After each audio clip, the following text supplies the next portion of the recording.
আসসালামু আলাইকুম প্রিয় শিক্ষার্থীরা, তোমরা নিশ্চয়ই ভালো আছো। আলহামদুলিল্লাহ আমিও ভালো আছি। তো তোমরা জানো যে আমাদের যে রুটিন অনুযায়ী প্রতিদিন এই অনলাইন ক্লাস হচ্ছে। তো আমিনাবাকি অনলাইন ক্লাসে তোমাদের সবাইকে স্বাগত। আমি আব্দুল কাদের, প্রভাষক Bangla, Aminabaki residential model school and college, Sribandar, Dinajpur. তো আজকে আমি বাংলা নবম এবং দশম শ্রেণীর যে বাংলা দ্বিতীয় পত্র আছে ব্যাকরণ অংশ, সেই ব্যাকরণ অংশের একটা গুরুত্বপূর্ণ টপিকস নিয়ে আলোচনা করব। তোমরা হয়তো নিশ্চয়ই আমার পেছনে হোয়াইট বোর্ডে দেখতে পাচ্ছ যে আজকে আমি কি টপিকস নিয়ে আলোচনা করব বা কি বিষয় নিয়ে।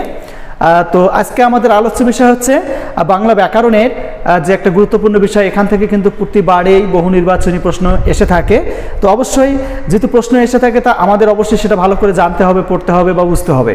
আর আমরা যদি বুঝে বুঝে পড়ি তাহলেই কিন্তু আমরা সহজেই এই প্রশ্নগুলো সঠিক অ্যান্সার সহজেই করতে পারবো। তো শিক্ষার্থীরা, আজকে আমাদের আলোচ্য বিষয় কি হচ্ছে? বাংলা ব্যাকরণের সন্ধি। এই যে দেখো, সন্ধি হচ্ছে বাংলা ব্যাকরণের চারটা আলোচ্য বিষয় আছে। তার চারটা আলোচ্য বিষয়ের মধ্যে হচ্ছে যে শব্দতত্ত্ব, অর্থতত্ত্ব, ধ্বনিতত্ত্ব, শব্দতত্ত্ব, অর্থতত্ত্ব এবং বাক্যতত্ত্ব। এই যে ধ্বনিতত্ত্বের সর্বশেষ আলোচ্য বিষয় হচ্ছে আমাদের সন্ধি। অনেক সময় এরকম প্রশ্ন আসে যে সন্ধি ব্যাকরণের কোন অংশে আলোচিত হয় বা সন্ধি ব্যাকরণের কোন অংশে আলোচিত হয়, এরকম নৈবেত্তিক প্রশ্ন কিন্তু এসে থাকে। তো শিক্ষার্থীরা, আজকে আমরা সন্ধি সম্পর্কে আলোচনা করব পর্ব 1, কারণ সন্ধি একদিনেই বা একটি ক্লাসেই শেষ করা কখনোই সম্ভব নয়। আমি আজকে যতটুকু পারি শেষ করব, বাকিগুলো পরবর্তী ক্লাসে দেখা যাবে ইনশাআল্লাহ। তো আমাদের প্রথমে জানতে হবে যে সন্ধি কি বা সন্ধি কাকে বলে বা সন্ধি শব্দের অর্থটা কি। তোমরা মনে রাখবা যে সন্ধি শব্দের অর্থ হচ্ছে মিলন, আবার সমাস শব্দের অর্থও মিলন। আজকের যে টপিকসটা আলোচ্য বিষয়, এটা কিন্তু দশম শ্রেণীর অনেক আগে হয়ে গেছে। বিশেষ করে যারা নবম শ্রেণী আছো, নবম শ্রেণীর স্টুডেন্টদের জন্য, স্টুডেন্ট বা ছাত্রছাত্রীদের জন্য এটা কিন্তু খুব গুরুত্বপূর্ণ, কারণ তাদের হয়তো এই টপিকসটা ক্লাসে আলোচিত হয়নি বা আলোচনা করা হয়নি। তো তাই তোমরা মনে রাখবা যে আজকের যে সন্ধি কাকে বলে, সন্ধি শব্দের অর্থ হচ্ছে মিলন। ভালোভাবে মনে রাখবা, সন্ধি শব্দের অর্থ মিলন, আবার সমাস শব্দের অর্থও মিলন। সন্ধিতে মিলন ঘটে দুটি ধ্বনি বা বর্ণের, আর সমাসে মিলন ঘটে দুটি শব্দ বা পদের। এটাই হচ্ছে পার্থক্য, মেইন পার্থক্য সেটাই। সন্ধিতে মিলন ঘটবে দুটি ধ্বনি বা বর্ণের, আর সমাসে মিলন ঘটবে দুটি শব্দ বা দুই বা ততোধিক শব্দ বা পদের মিলন ঘটবে সমাসে। তো আমরা সন্ধির সংজ্ঞায় বলতে পারি পাশাপাশি অবস্থিত দুটি ধ্বনি বা বর্ণের মিলনকেই সন্ধি বলে, বা পাশাপাশি যে দুটি ধ্বনি বা বর্ণ থাকবে সে দুটোর মিলনকেই সন্ধি বলবে। যেমন আমি যদি বলে থাকি, সহজ একটা উদাহরণ দেই আমি, বিদ্যালয়, বিদ্যা যোগ আলয়, তাহলে কি হচ্ছে শিক্ষার্থীরা? বিদ্যালয়। এই যে শব্দটা আছে বিদ্যালয়, সন্ধি বাংলা ব্যাকরণের ক্ষেত্রে বা আমাদের ভাষা প্রয়োগের ক্ষেত্রে কিন্তু খুবই একটা গুরুত্বপূর্ণ বিষয়, কারণ সন্ধি ভাষার শ্রুতি মাধুর্যতা বৃদ্ধি করে, আবার সন্ধি হচ্ছে শব্দের উচ্চারণের কাঠিন্য দূর করে, আবার সন্ধির মাধ্যমে ভাষার সৌন্দর্যও কিন্তু বৃদ্ধি পায়। আমরা কিন্তু এই যে শব্দটা বিদ্যা যুক্ত আলয় যে কথাটা লিখছি, এটা কিন্তু আমরা আলাদা আলাদা করে উচ্চারণ যদি করতাম তাহলে কিন্তু আমাদের সময় বেশি লাগতো এবং উচ্চারণটাও তত সাবলীল বা সৌন্দর্য বা সুন্দর দেখাতো না। এই জন্য আমাদের সন্ধির করার কারণেই আমাদের এই যে বিদ্যালয়, এই শব্দটা উচ্চারণ করা যতটা শ্রুতিমধুর আর সুন্দর বা যত সহজে আমরা উচ্চারণ করতে পারি, সেটা কিন্তু এই যে বিদ্যা যুক্ত আলয় এটা কিন্তু হয় না। আমাদের সময়ের সেভের ক্ষেত্রেও কিন্তু আমাদের এই সন্ধির প্রয়োজনীয়তা আছে। তো মনে রাখবা, সন্ধিতে কিন্তু মিলন ঘটে দুটি ধ্বনি বা বর্ণের। আমরা সংজ্ঞায় আগেই পড়েছিলাম যে সন্ধিতে মিলন ঘটবে দুটি ধ্বনি বা বর্ণের মিলন ঘটবে, কিন্তু সেই বর্ণগুলো কোথাকার? সামনের, পরের না মাঝখানের? সবসময় মনে রাখবা, সন্ধি বিচ্ছেদ করতে গিয়ে আমরা দুটো অংশ পাবো, একটা হচ্ছে প্রথমের অংশ আর একটা হচ্ছে পরের অংশ, বা দুটো অংশ, একটা প্রথম এবং দ্বিতীয় অংশ। এই যে দ্বিতীয় অংশ এবং প্রথম অংশ যে আছে, প্রথম যে অংশ থাকবে বা প্রথম যে শব্দটা থাকবে সেটার শেষ বর্ণ, এই যে প্রথমে যেটা থাকবে সেটা কি হবে? শেষ বর্ণ বা ধ্বনি, আর পরে যেটা থাকবে সেটা হচ্ছে প্রথম বা আগে। এই যে প্রথম, প্রথম। মনে রাখবা যে সন্ধির মিলন ঘটবে, এখানে দেখো আমরা কিন্তু দুটো শব্দ পেয়েছি বা একটা শব্দের দুটো অংশ পেয়েছি, একটা হচ্ছে প্রথম অংশ, এটা হচ্ছে প্রথম অংশ আর এটা হচ্ছে শেষ অংশ। তো এখানে মিলন ঘটবে, আমাদের যে প্রথম যে শব্দটা আছে বা প্রথম যে পদটা আছে, এই শব্দটার শেষ ধ্বনি বা বর্ণ কি আছে? এই যে শেষ ধ্বনি বা বর্ণ আছে আমাদের আ, যদিও এটা সংক্ষিপ্ত রূপে ব্যবহৃত হয়েছে, এটা পূর্ণরূপ হচ্ছে আ। তাহলে আমি বলেছিলাম যে প্রথম বা শুরুতে যে শব্দটা থাকবে তার শেষ ধ্বনি বা শেষ বর্ণ, তা শেষ বর্ণটা আমাদের কি আসতেছে? আ আসতেছে।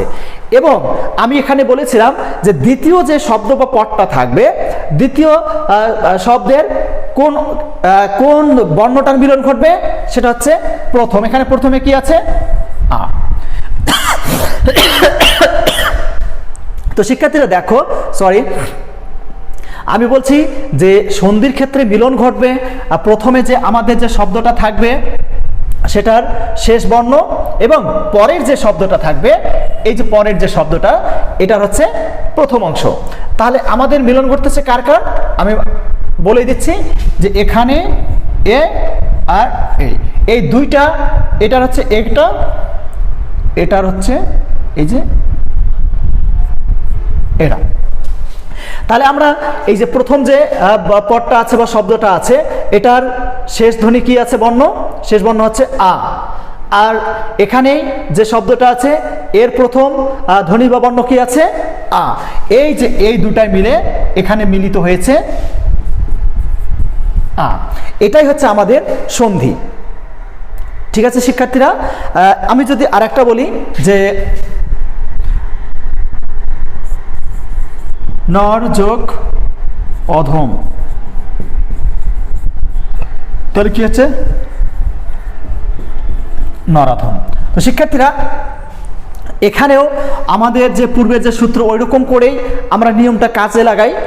এখানে দেখো আসতেছে কি যে নর যোগ অধম, তাহলে কি হচ্ছে? নর, র আছে, র, এই যে অ যোগ অ সমান সমান আ। আমরা সূত্র অনুযায়ী মানে প্রতিটা যে সূত্রগুলো আছে বা নিয়মগুলো আছে, নিয়মগুলো আমরা অবশ্যই বিস্তারিত আলোচনা করব। আমরা কিন্তু এটা প্রাথমিক যে আলোচনা সেটাই আগে শেষ করব বা বোঝার চেষ্টা করব। তো দেখো শিক্ষার্থীরা, তাহলে আমাদের সন্ধির ক্ষেত্রে মনে রাখবা যে প্রথম যে শব্দটা থাকবে সেটার শেষ বর্ণ, তারপরে যে শব্দটা থাকবে সেটার প্রথম বর্ণ মিলেই কিন্তু একটা বর্ণ হবে, সেটা হচ্ছে আমাদের এটা। এবং এই দুইটারই কিন্তু মিলন ঘটবে কোথায় গিয়ে? আমাদের যে পরে যে পদটা আছে সেটাতে গিয়ে কিন্তু মিলন ঘটবে। এই যে এখানে দুটা আ, এখানেও আ, এখানেও আ, এখানে দুইটা আ হয়েছে, আর দুইটা আ যোগ করে কি হয়েছে? আমাদের একটা আ হয়েছে, আর এই আটা এখানেই মিলিত হয়েছে। ঠিক তেমনি এখানে অ, এখানে অ, দুইটা অ মিলে কি হয়েছে? আ হয়েছে। এই আটা কোথায় যুক্ত হয়েছে? এখানে যুক্ত হয়েছে। আমরা তোমরা যদি মনোযোগ দিয়ে দেখে থাকো তাহলে অবশ্যই এই বিষয়টা বুঝতে পেরেছ। তো তাহলে মিলন ঘটবে প্রথম যে শব্দ থাকবে সেটার শেষ বর্ণ, আর প্রথম যে শেষে যে বর্ণ শব্দটা থাকবে তার প্রথম ধ্বনি বা বর্ণের মিলন ঘটবে। তো শিক্ষার্থীরা তোমরা জানো যে সন্ধির প্রকারভেদ যে আছে, সন্ধির প্রকারভেদগুলো আমরা আলোচনা করব। তোমরা মনে রাখবা যে সন্ধি যদি আমরা আলোচনা করি তাহলে সন্ধি হচ্ছে এখানে দেখাচ্ছে যে দুই প্রকার, একটা হচ্ছে বাংলা সন্ধি আর একটা হচ্ছে তৎসম সন্ধি। তো বাংলা সন্ধি দুই প্রকার দেখাবে। বাংলা সন্ধি হচ্ছে দুই প্রকার, একটা হচ্ছে স্বরসন্ধি আর একটা ব্যঞ্জন সন্ধি। এবং তাহলে আমরা একটু দেখেই যে বাংলা সন্ধি, বাংলা সন্ধি কয় প্রকার? দুই প্রকার।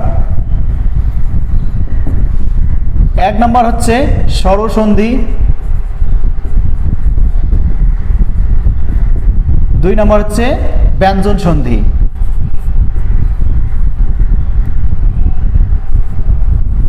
ব্যঞ্জন সন্ধি। এখন আমরা যদি দেখি যে তৎসম সন্ধি কত প্রকার? তৎসম সন্ধি হচ্ছে তিন প্রকার। তৎসম সন্ধি তিন প্রকার। যেমন ওই যে এই দুটা থাকবে তার সঙ্গে শুধু বিসর্গ যুক্ত হবে, স্বরসন্ধি, স্বরসন্ধি,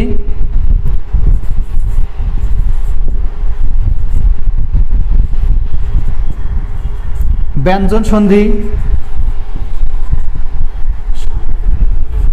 তারপর হচ্ছে 3 নম্বর হচ্ছে বিসর্গ সন্ধি। বিসর্গ সন্ধি। তো তাহলে শিক্ষার্থীরা আমরা সন্ধি পাচ্ছি দুই প্রকার, একটা হচ্ছে বাংলা সন্ধি আর একটা হচ্ছে তৎসম সন্ধি। তো এই যে বাংলা সন্ধি দুই প্রকার, তৎসম সন্ধি 3 প্রকার। তোমাদের অনেক সময় বহু নির্বাচনী প্রশ্ন এসে থাকে যে বাংলা সন্ধি কত প্রকার, আমরা অনেক সময় ওখানে দাগাই দিয়ে আসি যে 3 প্রকার, আমরা তখন হিসাব করি স্বরসন্ধি, ব্যঞ্জন সন্ধি, বিসর্গ সন্ধি।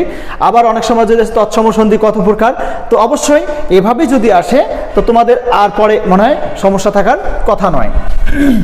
এখন আমরা সন্ধির যে প্রকারভেদ আছে সেই প্রকারভেদ অনুযায়ী আলোচনা করব। আমরা প্রথমে আলোচনা করব স্বরসন্ধি।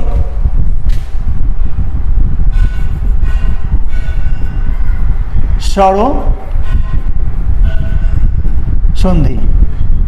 তো শিক্ষার্থীরা দেখো স্বরসন্ধির আলোচনার সবচেয়ে মানে স্বরসন্ধি কোন কোন বর্ণ বা ধ্বনি মিলে স্বরসন্ধি হয়। এখানে সহজ যে স্বরধ্বনির সঙ্গে স্বরধ্বনি মিলে বা স্বরধ্বনির সঙ্গে স্বরবর্ণের সঙ্গে স্বরবর্ণ বা স্বরধ্বনির সঙ্গে স্বরধ্বনি মিলেই যে সন্ধি হয় তাকে স্বরসন্ধি বলে। এখানে 2 স্বর মিলিত হবে, স্বর যোগ স্বর। এখানে স্বর বলতে স্বরধ্বনি বা স্বরধ্বনি দুই পাশেই আমাদের প্রথমেও স্বরধ্বনি থাকবে, পরেও স্বরধ্বনি থাকবে। এই যে 2 স্বরধ্বনির মিলন ঘটবে যখন, মানে স্বরবর্ণে স্বরবর্ণে বা স্বরধ্বনি স্বরধ্বনি মিলে যখন সন্ধি হয় তখন সেটাকে স্বরসন্ধি বলে।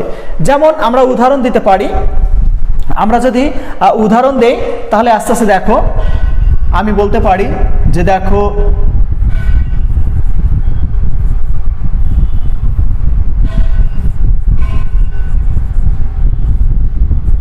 মিথ্যুক। দেখো শিক্ষার্থীরা এই যে মিথ্যুক একটা শব্দ,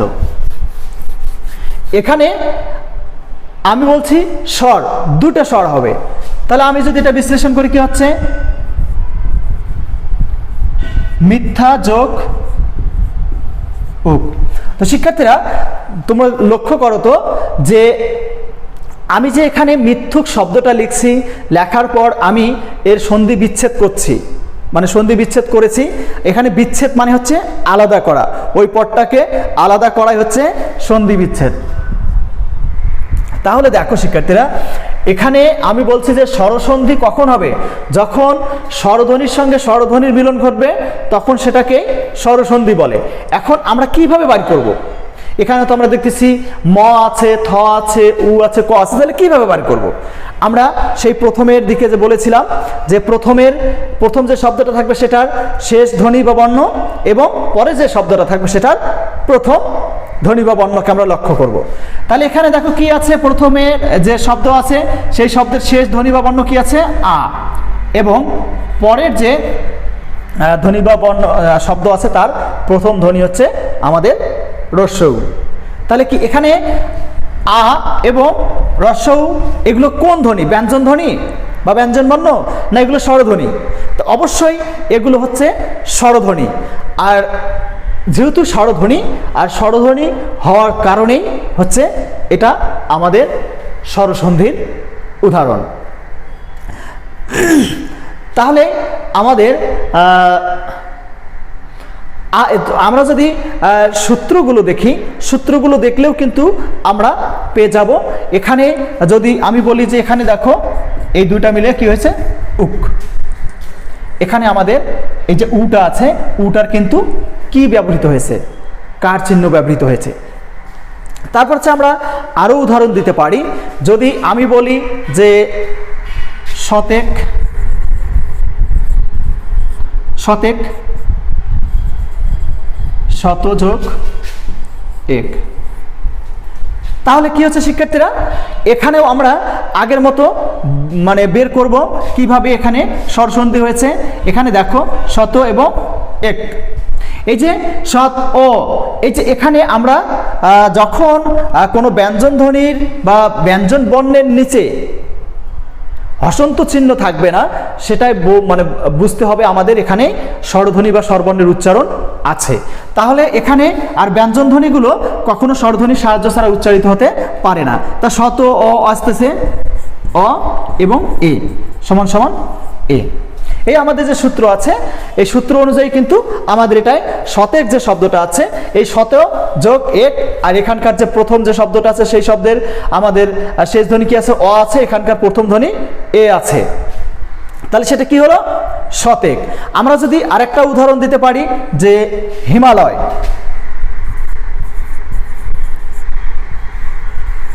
হিমালয়, তাহলে কি হচ্ছে? হিম যোগ আলয়।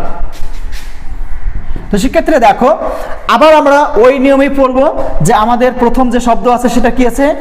অ আছে এবং আ আছে, আর অ এবং আ মিলে আ হয়। আমাদের এগুলো সন্ধির সূত্রই আছে যে যদি কোনো শব্দের শেষে অ বা আ থাকে, সেই মানে অকার বা আকারের পর অকার বা আকার থাকলে উভয় মিলে আকার হয়। তো ঠিক তেমনি এখানেও আকার হয়েছে। এটা আমাদের গেল ব্যঞ্জন ধ্বনি, স্বরধ্বনি।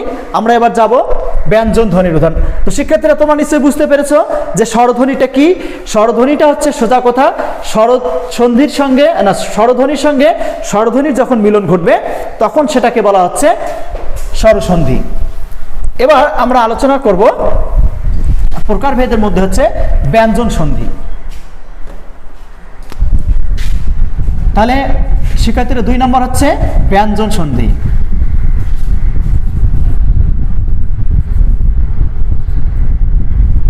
ব্যঞ্জন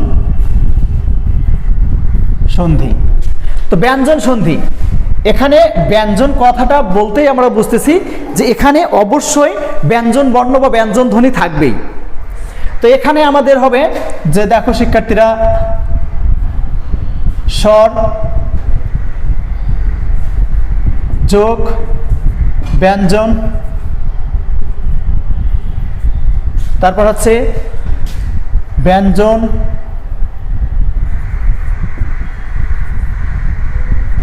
ব্যঞ্জন যোগ স্বর, আবার ব্যঞ্জন যোগ ব্যঞ্জন যোগ ব্যঞ্জন। এই যে এগুলোর মিলনেই কখনো হয়তো স্বরধ্বনির সঙ্গে ব্যঞ্জন ধ্বনি, কখনো ব্যঞ্জন ধ্বনির সঙ্গে স্বরধ্বনি, আবার কখনো ব্যঞ্জন ধ্বনির সঙ্গে ব্যঞ্জন ধ্বনি মিলিত হয়ে যখনই কোনো সন্ধি হবে সেটাকে বলা হচ্ছে ব্যঞ্জন সন্ধি। তাহলে সংজ্ঞাটা কি বলতে পারি আমরা? স্বরধ্বনির সঙ্গে ব্যঞ্জন ধ্বনি, ব্যঞ্জন ধ্বনির সঙ্গে স্বরধ্বনি বা ব্যঞ্জন ধ্বনির সঙ্গে ব্যঞ্জন ধ্বনির মিলনে যে সন্ধি হয় তাকেই ব্যঞ্জন সন্ধি বলে। যেমন আমরা উদাহরণ দিতে পারি যে দিগন্ত, দিক যোগ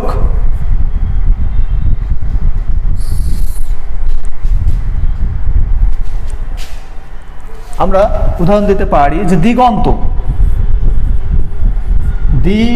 দিগন্ত দেশে, এই যে দিগন্ত, দিগন্ত একটা শব্দ, আমরা এটাকে সন্ধি বিচ্ছেদ করব দিক যোগ অন্ত। এই যে দিগন্ত যে শব্দটা আছে, এই যে দিগন্ত শব্দটাকে আমরা যখনই সন্ধি বিচ্ছেদ করব, সন্ধি বিচ্ছেদ করলে কি পাবো?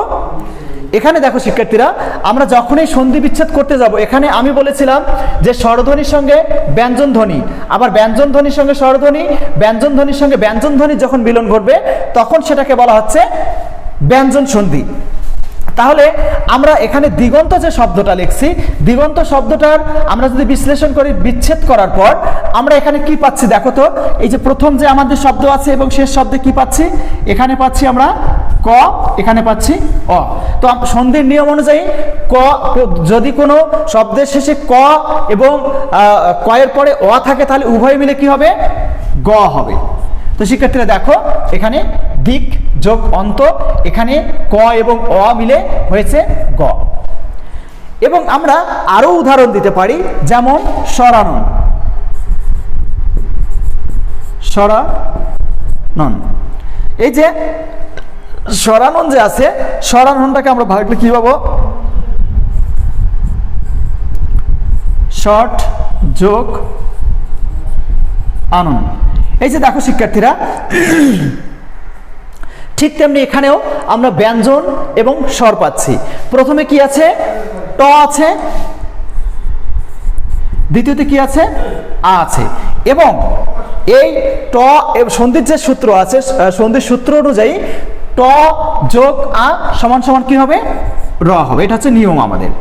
তো এখন দেখো শিক্ষার্থীরা, এখানে আমাদের কিন্তু প্রতিটা ক্ষেত্রেই দেখা যাচ্ছে যে এখানে কিন্তু আমাদের যে ব্যঞ্জন ধ্বনির সঙ্গে স্বরধ্বনির এই মিলন ঘটতেছে।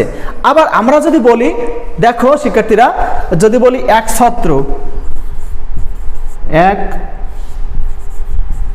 ছত্র, তাহলে এর বিশ্লেষণটা কি হচ্ছে? বিচ্ছেদ এক যোগ ছত্র। এই যে এখানেও আমরা যখনই সন্ধি বিচ্ছেদ করতে যাব, তখন দেখব যে এই যে কয়ের নিচে কি আছে? কয়ের সঙ্গে অ যুক্ত আছে, অ যোগ ছ সমান সমান ছয় ছয়। এই যে এগুলো আমাদের সূত্র আছে, সূত্রগুলো পড়লে আমরা বুঝতে পারবো। তো শিক্ষার্থীরা, তোমরা নিশ্চয়ই ব্যঞ্জন সন্ধিটা বুঝতে পেরেছো। আমরা কিন্তু যে সূত্রগুলো আছে, সূত্রগুলো বিশ্লেষণ করব, আলোচনা করব। আগে আমরা স্বরসন্ধি, ব্যঞ্জন সন্ধি এবং বিসর্গ সন্ধি সম্পর্কে ধারণা নিই। তো শিক্ষার্থীরা, এরপর হচ্ছে আমাদের বিসর্গ সন্ধি।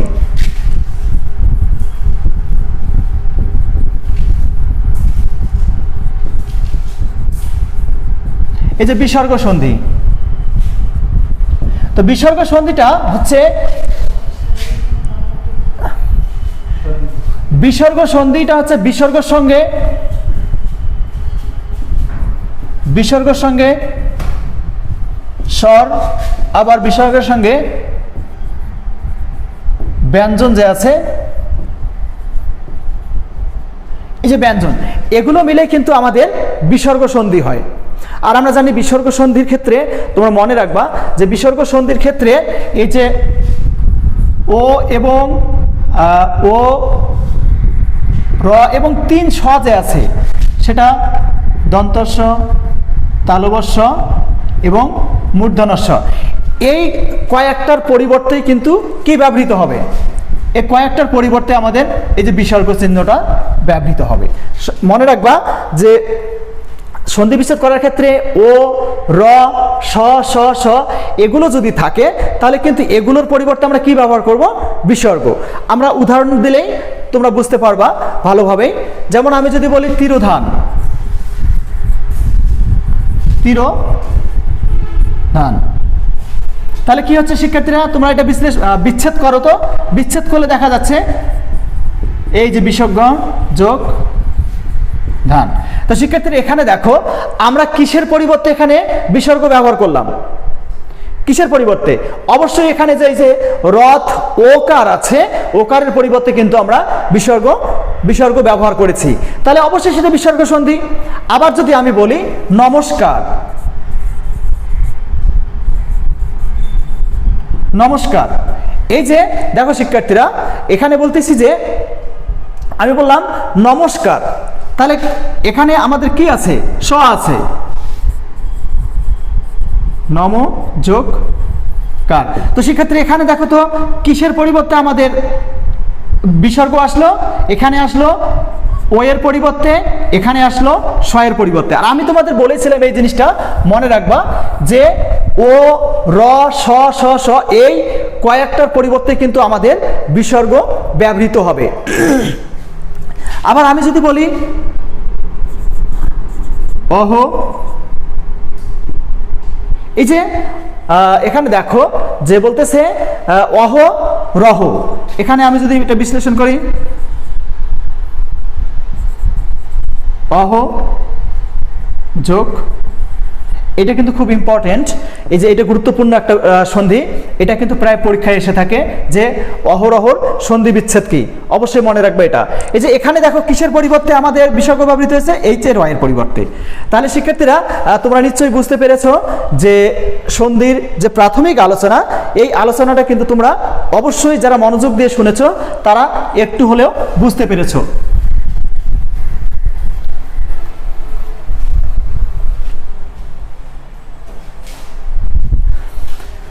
তো শিক্ষার্থীরা আমাদের যে সন্ধির যে আমরা আজকে সন্ধির সংজ্ঞা আর সন্ধি শব্দের অর্থ বা সন্ধির যে প্রাথমিক আলোচনা, যে স্বরসন্ধি, ব্যঞ্জন সন্ধি, বিসর্গ সন্ধি কাকে বলে এবং প্রাথমিকভাবে তাদেরকে চিহ্নিত করার যে বিষয়গুলো সেগুলো আমরা আলোচনা করলাম। আমরা যে পরবর্তী ক্লাস আছে, পরবর্তী ক্লাসে আমি স্বরসন্ধির যে সূত্রগুলো আছে সেই সূত্র বা নিয়ম অনুযায়ী সবগুলোই বিশ্লেষণ করব। ব্যঞ্জন সন্ধির যে সূত্র বা নিয়ম আছে সেগুলো অনুযায়ী বিশ্লেষণ করব। বিসর্গ সন্ধি সবগুলোর সূত্র এবং নিয়ম অনুযায়ী কিন্তু আমি সেগুলো বিশ্লেষণ করব ইনশাল্লাহ। পরবর্তী ক্লাসে তোমাদের সঙ্গে দেখা হবে। তো এই সময় পর্যন্ত তোমরা সবাই ভালো থাকবা, সুস্থ থাকবা এবং বাড়িতে অবশ্যই ভালোভাবে পড়াশোনা করবা। ধন্যবাদ, খোদা হাফেজ।